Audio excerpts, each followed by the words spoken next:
আল্লাহ রসুল সাল্লাল্লাহু আলাইহি ওয়াসাল্লাম বলেছেন, হাদিসটি আবু আব্বাস রাদিয়াল্লাহু তাআলা আনহু বর্ণিত।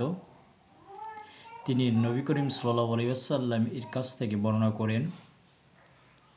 নবী করিম সাল্লাল্লাহু আলাইহি ওয়াসাল্লাম ইরশাদ করেছেন, আল্লাহর পথে চলে কারো দুই পা ধুলায় মলিন হলে আল্লাহ রাব্বুল আলামিন তাকে জাহান্নামের আগুন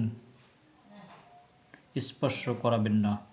অর্থাৎ যে ব্যক্তি বা যারা আল্লাহ রাব্বুল আলামিনের পথে তার দিন প্রতিষ্ঠা করার জন্য, মানুষকে সঠিক পথের দিশা দেওয়ার জন্য যারা তাদের কদম মোবারক আল্লাহ রাব্বুল আলামিনের জমিনে প্রসারিত করবে, মিন্স দিন প্রসারের জন্য অগ্রসর হবে, সেই ব্যক্তিদেরকে আল্লাহ রাব্বুল আলামিন জাহান্নামের আগুন থেকে দূরে রাখবেন।